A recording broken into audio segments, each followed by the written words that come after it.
Girlfriend বা boyfriend নেই বলে লজ্জা পাচ্ছেন? আপনার কি আদৌ লজ্জা পাওয়া উচিত? ধরুন কোথাও গিয়েছেন, বন্ধুদের আড্ডা, কলেজ বা অফিসে গেট টুগেদার। হঠাৎ কেউ মজা করে বলল, আরে তোর তো এখনো কেউ নেই, এখনো সিঙ্গেল। সবাই হেসে উঠল। তখন ভেতরে ভেতরে আপনার যেন কেমন একটা লাগলো। নিজেকে নিয়ে নিজের মনেই একটা প্রশ্ন জাগলো, আমি কি পিছিয়ে আছি? আমার কি লজ্জা পাওয়া উচিত? আজকের ভিডিওতে আমরা কথা বলবো এই নিয়েই।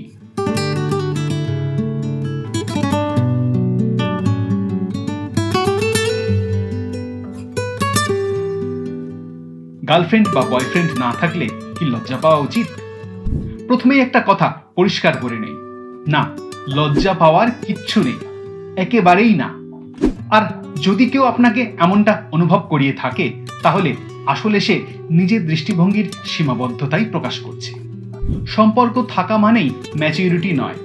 অনেকে মনে করেন যারা রিলেশনে আছে তারা হলো ম্যাচিউরড, অ্যাডভান্সড, তারাই হয়তো ভালোবাসাকে বোঝে।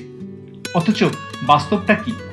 অনেক সম্পর্কই গড়ে ওঠে চাপে পড়ে বা শুধুমাত্র একাকিত্ব থেকে বাঁচতে। আর অনেকে একা থেকেও নিজেকে দারুণ ভালোবাসে, নিজের লক্ষ্য ঠিক রেখে জীবন গড়ে তোলে। নিজেকে জানার সময়, নিজের ওপর কাজ করার সময়, এটাই তো জীবনের সবচেয়ে মূল্যবান সময়। অন্যের মত নয়, নিজের ইচ্ছাটাই আসল। একজন মানুষ যদি একা থাকতে চায় বা এখনো কাউকে খুঁজে না পেয়ে থাকে, তাহলে সেটা কি লজ্জার বিষয় নাকি সময়ের ব্যাপার? সবসময় সবার জীবনের গতি একরকম হয় না। কেউ আগে সম্পর্ক গড়েছে, কেউ পরে। কেউ 20 বছর বয়সেই পার্টনার পেয়েছে, আবার কেউ 30 বছর বয়সেও খুঁজছে। কোনো সমস্যা নেই। সম্পর্ক হওয়া মানেই আপনি সফল, এই ধারণা ভুল। আপনার নিজস্বতা, আত্মসম্মান আর সেলফ ওয়ার্থ, এইগুলো অনেক বড় বিষয়। সমাজ কি ভাববে, এই ভয়টাই মূল সমস্যা। অনেক সময় আমরা রিলেশনশিপের চাপে পড়ি আমাদের ইচ্ছায় নয়, বরং অন্যের চোখ রাঙানিতে। বন্ধুরা বলছে আমার তো কেউ নেই, ঘরের বড়রা কপালে চিন্তা করছেন, সোশ্যাল মিডিয়ায় দেখছি সবাই রোমান্স করছে। এইসব সামাজিক চাপ আমাদের ভেতরে একটা কৃত্রিম ভয় ঢুকিয়ে দেয়। কিন্তু একটা কথা ভাবুন, জীবনটা কি অন্যদের দেখানোর জন্য নাকি নিজের ভালো লাগার জন্য? সম্পর্ক মানেই দায়িত্ব। যারা বলে তোর এখনো কেউ নেই, তারা হয়তো শুধু রোমান্টিক দিকটা দেখে, কিন্তু সম্পর্ক মানেই সময় দেওয়া, বোঝাপড়া, আত্মত্যাগ, দায়িত্ব। আর আপনি যদি এই সময়টা নিজের ওপর কাজে লাগান, তাহলে সেটা কোনো অংশে ছোট কথা নয়। আপনি যদি নিজের কেরিয়ার গড়ে তোলেন, নিজের লক্ষ্য ঠিক রেখে মানসিকভাবে যদি পরিণত হয়ে ওঠেন, তাহলে সেটাও এক ধরনের সম্পর্ক নিজের সাথে। সম্পর্ক ছাড়া কি জীবন অসম্পূর্ণ?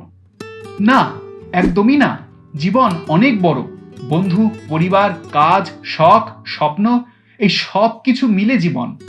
একটা রোমান্টিক সম্পর্ক যদি আসে, দারুণ।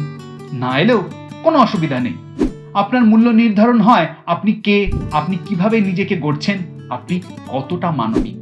আপনার পাশে কে আছে বা নেই, সেটা জীবনের একটা ছোট্ট অংশ, পুরো পরিচয় নয়। তাহলে কি করবেন?